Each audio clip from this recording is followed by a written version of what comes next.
আমাদের প্রিয় নবী তখনও পৃথিবীতে ভূমিষ্ঠ হয়নি। সময়টা ছিল তখনকার আরব সমাজ যখন অন্ধকারে ডুবেছিল। সেই সময়টাকে বলা হতো আইয়ামে জাহিলিয়াত যুগ, অর্থাৎ অন্ধকার যুগ। আরব সমাজে তখন আইন কানুন নীতি নৈতিকতার কোনো বালাই ছিল না। বেহায়াপনা, নোংরামি আর অশ্লীলতায় সমগ্র সমাজ যেন ডুবেছিল। সেই সময় নারীদের কোনো অধিকার ছিল না।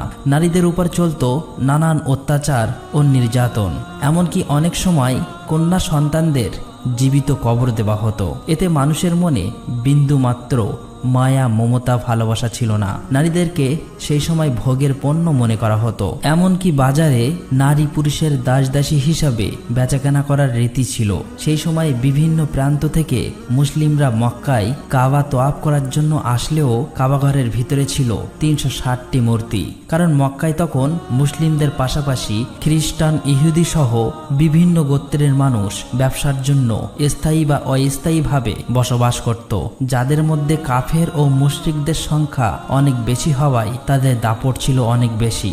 এরপর সময় এসেছিল ৫৭০ খ্রিস্টাব্দে। তখন মক্কার নেতা ছিলেন নবীজির দাদা এবং কুরাইশ বংশের প্রধান আব্দুল মুত্তালিব, যিনি কাবাঘরের রক্ষণাবেক্ষণের দায়িত্বে ছিলেন। আর নবীজি তখন মা আমিনার গর্ভে। এর মধ্যে হঠাৎ একদিন আরবে বিশাল হস্তি বাহিনীকে দেখা যায়, যারা ক্রমশ মক্কার দিকে এগিয়ে আসছে এবং মানুষজন তাদের ভয়ে বাড়িঘর ছেড়ে পালাচ্ছে। কারণ সেই হস্তি বাহিনীকে প্রতিহত করার মতো শক্তি তাদের ছিল না।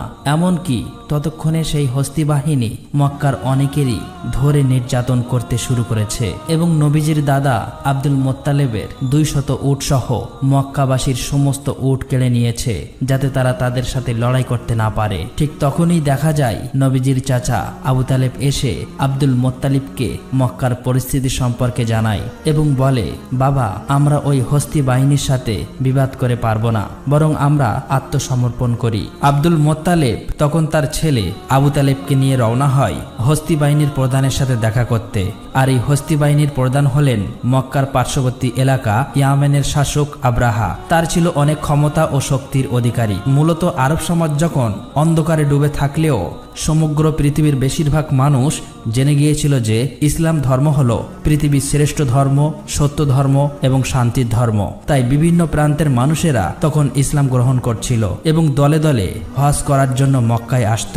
ইসলাম ধর্ম এবং কাবার এতটা গ্রহণযোগ্যতা দেখে আব্রাহা তার ক্ষমতার দাপটে ইয়ামেনের রাজধানী সানাতে হুবাহু কাবার মতো একটি গির্জা তৈরি করে। কারণ আব্রাহা চেয়েছিল মানুষ খ্রিস্টান ধর্ম গ্রহণ করুক এবং তার তৈরি গির্জাতে বেশি বেশি আসুক। কিন্তু আব্রাহা যখন দেখে যে তার চাওয়া কোনোভাবেই পূরণ হচ্ছিল না, আব্রাহা তখন রাগে ক্রোধে ফেটে পড়ে। আর সেই কারণেই আব্রাহা একদিন সিদ্ধান্ত নেয় যে কাবা ঘরকে সে ভেঙে দেবে। তারপর আব্রাহা তার ৬০,০০০ সৈন্য নিয়ে এবং ১৩টি হাতি নিয়ে মক্কার দিকে আসতে থাকে। এর মধ্যে আব্দুল মুত্তালিব সেখানে পৌঁছে যায় এবং আব্রাহাকে বলে, আমি আপনাকে সতর্ক করছি, আপনি যে ঘরটাকে ধ্বংস করতে চাইছেন সেটা আল্লাহর ঘর, তাই এমন বিপজ্জনক কাজ থেকে দূরে থাকুন। কিন্তু আব্রাহা তার কোনো কথাই শুনতে চাইছিল না। আব্দুল মুত্তালিব তখন তাকে বলে যে, আপনি আমার উট ফেরত দিন।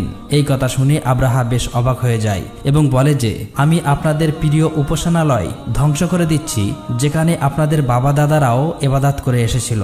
ফলে আপনাদের মান সম্মান এবং প্রতিপ্রতি সবকিছুই ধুলাই মিশে যাবে। অথচ এই বিষয়ে কোনো চিন্তা না করে আপনি কিনা এসেছেন আপনার উট ফিরিয়ে নিতে। আব্দুল মুত্তালিব তখন বলে, আমি আমার উটের মালিক, তাই আমার উট আমি নিজেই ফেরত নিতে এসেছি। কিন্তু এই মক্কা এবং কাবাঘরের মালিক হলেন আল্লাহ। অবশ্যই আমি নিশ্চিত এই কাবাঘরকে আল্লাহ নিজেই রক্ষা করবেন। উত্তরে আব্রাহা তখন বলে, আজকে আমি এটাও দেখতে চাই কিভাবে তোমার আল্লাহ কাবাঘরকে আমার হাত থেকে রক্ষা করে। এরপরে আব্রাহা আব্দুল মুত্তালিবকে তার উটগুলো ফেরত দেয় এবং আব্দুল মুত্তালিব তার বাড়িতে ফিরে আসে। পরের দিন সকালে আব্রাহা তার হাতি বাহিনীকে নিয়ে মক্কায় প্রবেশ করতে যাচ্ছিল। কিন্তু হাতিগুলো যখন কাবাঘরের সীমানার মধ্যে চলে আসে, তখন তারা আর সামনের দিকে এগোতে চাইছিল না। তাদের পাগুলো যেন পাথর হয়ে গিয়েছে এবং কিসে যেন আটকে পড়েছে। আব্রাহা এবং তার সৈন্যরা তখন একটু চালাকি করে জোর করে তারা হাতিগুলোর মুখ অন্যদিকে ঘুরিয়ে দেয় এবং হাতিগুলোকে তারা ভালো ভালো খাবার খেতে দেয় আর সেই সমস্ত খাবারগুলো ছড়িয়ে দেয় ঠিক কাবা ঘরের সামনে। হাতিগুলো তখন সেই খাবারের লোভে আবারও কাবা ঘরের দিকে এগিয়ে যেতে থাকে।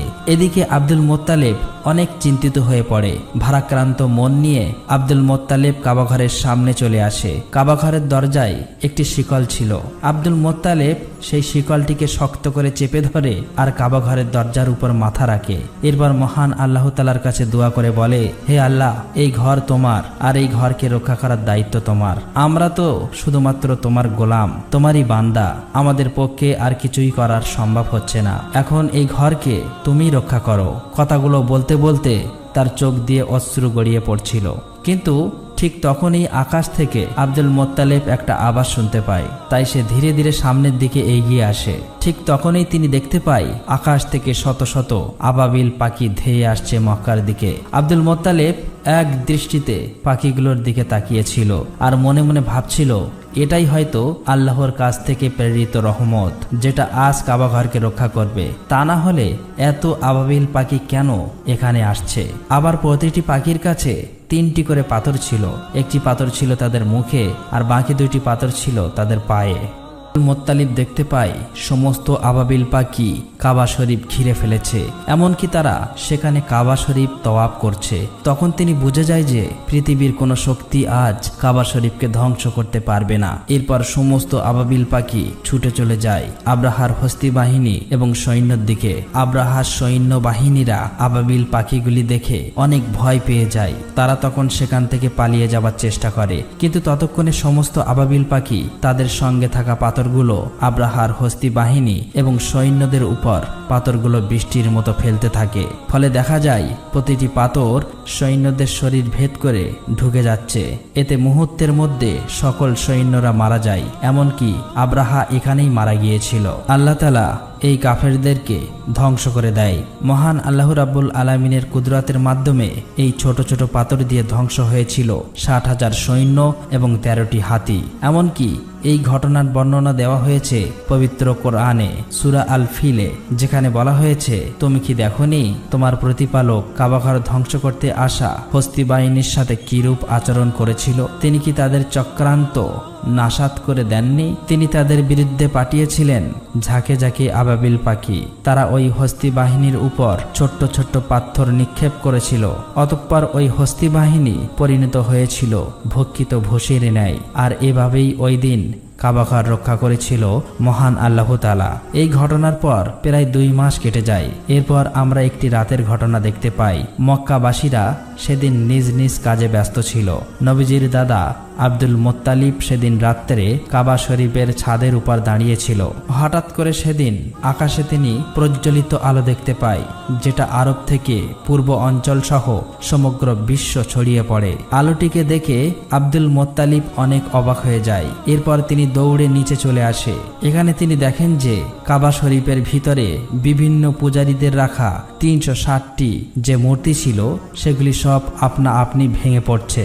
এরপর তিনি কাবাঘর থেকে বাইরে এসে দেখে যে কুফা এবং সিরিয়ার মধ্যবর্তী স্থানে পানি প্রবাহ শুরু হয়েছে, অথচ বহু বছর ধরে এখানে কেউ পানি দেখেননি। ঠিক তখনই আব্দুল মোত্তালিব তার ঘরের দিকে চোখ পড়ে। তিনি তখন দেখতে পায় আজকে তার ঘরের মধ্যে থেকে অদ্ভুত এক ধরনের নূরের আলো বের হচ্ছে, যেটা এর আগে তিনি কখনোই কোনোদিন দেখেননি। আব্দুল মোত্তালিব তখন ধীরে ধীরে তার ঘরের দিকে এগিয়ে যেতে থাকে, কিন্তু যখন তিনি তার ঘরের দরজার কাছে পৌঁছায় তখন তিনি দেখেন যে মা আমিনার কোলজুড়ে একটি ফুটফুটে শিশুর জন্ম হয়েছে, যার শরীর থেকে অসম্ভব পরিমাণের নূরের আলো বের হচ্ছে।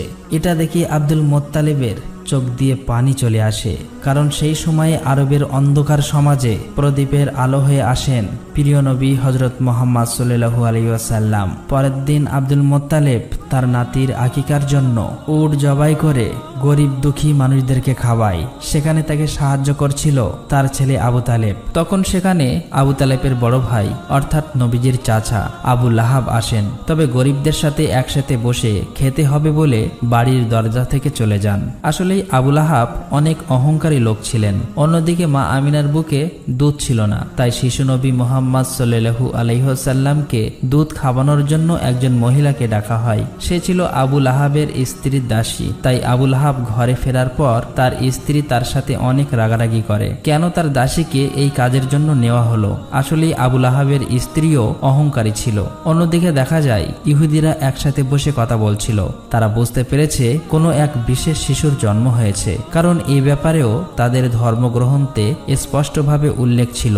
ফলে যেদিন রাতে প্রিয় নবীর জন্ম হয়, সেই দিন রাতের আকাশে সেই নূরের আলো দেখেই খ্রিস্টান এবং ইহুদি ধর্মের গুরুরা বুঝে গিয়েছিল এবার সে শিশু পৃথিবীতে আগমন করেছে। তবে ইহুদিরা বেশি চিন্তিত ছিল, কারণ তারা জানতে পেরেছিল যে কোনো ইহুদির ঘরে এমন শিশুর জন্ম হয়নি, তাহলে সেই শিশুটিকে কে হতে পারে। আর এই জন্যই তারা সেখানকার অনেক বাচ্চাকে কিনতে চায়, যেন সেই শিশুটি তাদের দলে আসে। এমনকি টাকার বিনিময়ে অনেক ভণ্ড মহিলার দায়িত্ব দেয় শরীরে কোনো বিশেষ দাগের মাধ্যমে শিশু নবীজিকে খুঁজে বার করার জন্য। একদিন দেখা যায় বাচ্চাদের নাম রাখার উৎসব চলছে। সেখানে বিভিন্ন বাচ্চাদের নাম ঘোষণা করা হচ্ছে আর সবাই মিলে আনন্দ করছে। এর মধ্যে সেখানে আব্দুল মোত্তালেব আসেন শিশু নবীজিকে কোলে নিয়ে তার নাম রাখার জন্য। আব্দুল মোত্তালেব প্রথমে সেই কালো পাথরে হাত রাখেন, তখনই দেখা যায় কাবার সেই দরজার হাতলটি দরজায় বাড়ি মারছিল আর শিশু নবীর শরীর থেকে নূরের আলো বের হচ্ছিল। আব্দুল মোত্তালেব তখন সবার সামনে জনসম্মুখে শিশুটির নাম ঘোষণা করেন মুহাম্মদ। এটা শুনে সেখানে